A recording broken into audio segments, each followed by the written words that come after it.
Hi friends, Friday morning ஹஸ்பண்டுக்கு ஆஃபீஸில் இன்றைக்கி ஏதோ ஃபங்க்ஷன் அப்படின்றதுனால லன்ச் வேணாம் அப்படின்னு சொல்லிட்டாங்க. ஸோ இன்றைக்கி டிஃபன் மட்டும்தான். காலையில் ஏஞ்சதும் எப்போவுமே உளுந்து கஞ்சி தான் குடிப்போம். ஆனால் இன்றைக்கி உளுந்து பவுடர் வந்து காலி ஆனதுனால மார்னிங்கே வறுத்து பவுட்ரு பண்ண ஆரம்பிச்சிட்டேன்.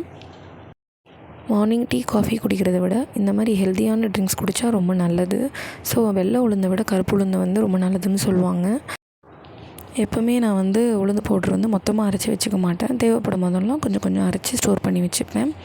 இப்போ உளுந்து கஞ்சி எப்படி வைக்கிறதுனா, பாலை நல்லா காய்ச்சிக்கிட்டு நம்ம அரைச்சி வச்ச அந்த உளுந்து பவுடரை 2 ஸ்பூன் வந்து ஒரு பாத்திரத்தில் ஆட் பண்ணிவிட்டு கொஞ்சம் கொஞ்சமாக தண்ணி சேர்த்து நல்லா கரைச்சி விட்டுக்கலாம். இது வந்து கட்டி இல்லாமல் நல்லா கரைச்சி விட்டுக்கணும். நான் நாட்டு சக்கரை தான் எப்போவுமே யூஸ் பண்ணுவேன். ஸோ 3 ஸ்பூன் அளவு நாட்டு சக்கரை ஆட் பண்ணி அதையும் நல்லா கரைச்சி விட்டுக்கிட்டேன். பால் நல்லா காஞ்சி வந்ததும் இது கொஞ்சம் கொஞ்சமாக ஆட் பண்ணி மிக்ஸ் பண்ணிக்கலாம். 5லேருந்து 10 நிமிஷம் வரையும் நல்லா கொதிக்க விட்டோன்னா கஞ்சி வந்து ரெடி ஆகிடும். கஞ்சி ரெடி ஆகிடுச்சு. அப்புறம் மார்னிங் டிஃபனுக்கு தோசையும் வேர்க்கடலை சட்னியும் தான். இந்த கஞ்சி வந்து நம்ம ரெகுலராக குடித்தோன்னா மூட்டு வலி, இடுப்பு வலி அந்த மாதிரி பிரச்சனைகள்லாம் எதுவும் வராது. ஃப்ரைடேனாலே எப்போவுமே ஒர்க் அதிகமாக இருக்கும். ஸோ அதனால் நான் தேர்ஸ்டேவே வந்து பூஜை ஒர்க்கெல்லாம் கொஞ்சம் முடிச்சு வச்சுருவேன்.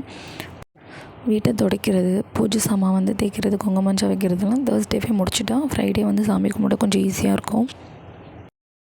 ஹஸ்பண்டுக்கும் மாமியாருக்கும் ஃபஸ்ட்டு வந்து தோசை ஊற்றி கொடுத்தாச்சு. மற்ற வேலையெல்லாம் முடிச்சுட்டு அதுக்கப்புறம் கடைசியாக தான் நான் எப்போவுமே சாப்பிடுவேன். ஹஸ்பண்டோட பெரியம்மா பையனுக்கு சண்டே மேரேஜ் இருந்தது. ஸோ வந்து சாட்டர்டே சண்டே பிளான் என்னென்னா மேரேஜ்க்கு போகிறது தான். மேரேஜ் வந்து ஜெயங்கொண்டம்ன்ற பிளேஸில் தான் வச்சுருந்தாங்க. ஸோ அவங்களுக்கு கிஃப்ட் பண்ணணும் அப்படின்றதுக்காக ஈவினிங் வந்து ஜிஆர்டி போகிற பிளான் இருந்தது. ஸோ ஹஸ்பண்ட் வந்து நான் 4 o'clockலாம் வந்துடுவேன், நீயும் வேலையெல்லாம் முடிச்சுட்டு ரெடி ஆயிருன்னு சொல்லிட்டு கிளம்பிட்டாங்க. ஹஸ்பண்ட் ஈவினிங் வர்றதுக்குள்ளவே நானும் வீட்டு வேலை எல்லாத்தையும் முடிச்சுட்டு மேரேஜ்க்கு போகிறதுக்காக ட்ரெஸ் எல்லாம் எல்லாமே பேக் பண்ணி வைக்கணும். இன்றைக்கி வந்து கொஞ்சம் நிறைய வேலை தான். ஸோ வந்து குப்பை வண்டி வந்தது. ஸோ வந்து குப்பையெல்லாம் எடுத்துகிட்டு போய் போட்டுட்டு டஸ்ட்பின் கவரெல்லாம் மாற்றி வச்சுட்டு இருந்த சாமானெல்லாம் எடுத்து போட்டு தேய்க்க ஆரம்பிச்சிட்டேன். ஹஸ்பண்டுக்கு வந்து லஞ்ச் இல்லைனாலும் எனக்கும் அத்தைக்கும் எப்படி லஞ்ச் செஞ்சு தான் ஆகணும். ஸோ வீட்டில் இருக்க வேலையெல்லாம் முடிச்சுட்டு அதுக்கப்புறம் லஞ்ச் பண்ணிக்கலாம் அப்படின்னு வேலையை ஸ்டார்ட் பண்ணிட்டேன். ஹஸ்பண்டுக்கு சாட்டர்டே சண்டே எப்போவுமே லீவ் தான். ஸோ வந்து சாட்டர்டே சண்டே வீட்டில் இருந்தால் எல்லா வேலையும் கொஞ்சம் பொறுமையாகவே முடிப்பேன். ஸோ இந்த மேரேஜ் ஃபங்க்ஷன்னாலே இந்த வாரம் வந்து வீட்டில் இருக்க போகிறதில்ல. ஸோ எல்லாத்தையும் முடித்து வச்சுட்டு தான் வந்து ஊருக்கு போகிற மாதிரி இருக்கும். எனக்கு நேட்டிவ் பிளேஸ் வந்து சென்னை அப்படின்றதுனால எந்த ஒரு ஃபங்க்ஷன் வந்தாலுமே சென்னைக்குள்ளேயே முடிஞ்சிடும். ஹஸ்பண்டுக்கு வந்து கும்பகோணம் அப்படின்றதுனால எந்த ஒரு ஃபங்க்ஷன்னாலுமே அங்கே போகிற வேலை இருக்கும். ஊர் சுற்றி பார்க்க நல்லா தான் இருக்கும். ஆனாலுமே எனக்கு லாங் ட்ராவல் பண்ணுறதுன்றது சுத்தமாக ஒத்துக்காது. ஜெயங்கொண்டம் வந்து நான் போனதே இல்லை, இதான் ஃபஸ்ட் டைம் போகிறேன். ஊர் எப்படி இருக்கும், சுற்றி பார்க்கணும் அப்படின்னு ஆசை இருந்தாலுமே வந்து இந்த ட்ராவல் பண்ணுறது நினச்சாலே கொஞ்சம் பயமாக தான் இருக்குது. மிஷினில் துணி போட்டது முடிஞ்சிருச்சு. அதுக்கப்புறம் மாடியில் எடுத்துகிட்டு போய் காய போட போயிட்டேன். நல்ல வெயில் அடிச்சிட்டு இருந்தது. ஸோ எல்லா துணியும் காய போட்டுட்டு கிளிப்பு போட்டுட்டு கீழே வந்துட்டேன். சரி, மணி 10 o'clock ஆகிடுச்சு, சாப்பிட ஆரம்பிச்சிடலாம் அப்படின்ட்டு. நேற்று வந்து சாதம் கொஞ்சம் மீந்துருச்சு. ஸோ தண்ணி ஊற்றி வச்சுருந்தேன். சரி வேஸ்ட்டாக போய்டும்ன்ட்டு அதையே நம்ம சாப்பிட்டுக்கலாம் அப்படின்னு ஊற்றி வச்சுருந்த மோர் எடுத்து ஊற்றி மிக்ஸ் பண்ணி சாப்பிட ஆரம்பிச்சிட்டேன்.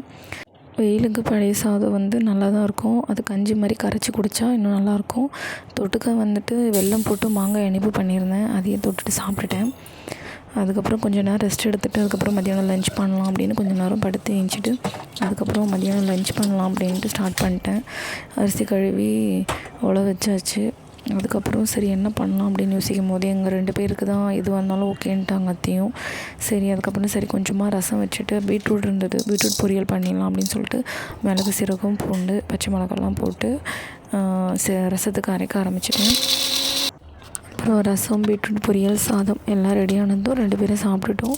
சாப்பிட்டு முடிச்சதும் சரி எப்படியும் சாட்டர்டே சண்டே வீட்டில் இருக்க போகிறதில்ல, இருக்கிற துணியெல்லாம் வந்து மடித்து வச்சிடலான்ட்டு அதுக்கு முன்னாடி நாள் துவைச்ச துணியெல்லாம் எல்லாத்தையும் மடித்து வச்சுட்டேன். துணியெல்லாம் மடித்து முடித்தோடனே ஹஸ்பண்ட் வந்துட்டாங்க. அதுக்கப்புறம் கடகடன்னு குளிச்சுட்டு சரி போகும்போது கோயிலுக்கு போயிட்டு போகலான்னு சொல்லிட்டு எங்கள் குலதெய்வ கோயிலுக்கு தான் போயிருந்தோம், அங்காளம்மன் கோயிலுக்கு. அங்கேயே பிரசாதம்லாம் கொடுத்தாங்க. சாமி கும்பிட்டுட்டு பிரசாதம்லாம் சாப்பிட்டுட்டு நெக்ஸ்ட்டு ஜிஆர்டி போயிட்டோம். ஜிஆர்டி போயிட்டு கோல்டு காயின் தான் வந்து வாங்கணும் 2 கிராமில், அவங்களுக்கு மொய் செய்யணும் அப்படின்றதுக்காக. ஸோ 14,000 சம்திங் கிட்டே வந்துருச்சு. அதுக்கப்புறம் எனக்கு வெளியில் ஒரு மெட்டி எடுத்தேன், அட்ஜஸ்டபிள் டைப்பு. சரி மெட்டி உடஞ்சிருச்சு அப்படின்றதுனால சரி ஒரு புது மெட்டி பழசை போட்டுட்டு புதுசு எடுத்துக்கிட்டோம். 1400 கிட்ட வந்தது. சரி அதுக்கப்புறம் அவசர அவசரமாக வீட்டுக்கு வந்தோம். டைம் ஆகிடுச்சு, அதுவே 9 கிட்ட ஆகிடுச்சு. வீட்டுக்கு வந்து டின்னரை முடிச்சுட்டு சாட்டர்டே மார்னிங் 4 கிளம்புனா தான் ஜெயங்கொண்டம் போய் சேர ஒரு ஆஃப்டர்நூன் ஆகுன்றதுனால நைட்டே வந்து ட்ரெஸ் எல்லாம் பேக் பண்ணி வச்சுட்டேன். ஓகே ஃப்ரெண்ட்ஸ், இந்த வீடியோ உங்களுக்கு பிடிச்சிருக்கும்னு நினைக்கிறேன். நெக்ஸ்ட் வீடியோவில் பார்க்கலாம். பாய்.